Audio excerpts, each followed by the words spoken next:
Главное парадные, ну, морская.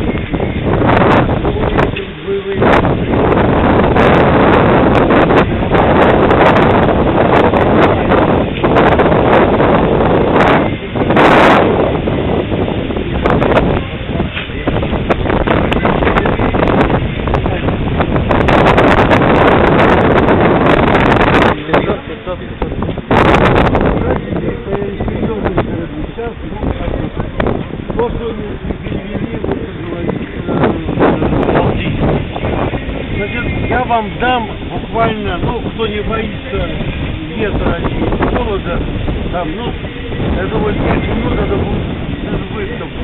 Иду около памятника Петру, и немножко поспокойнее.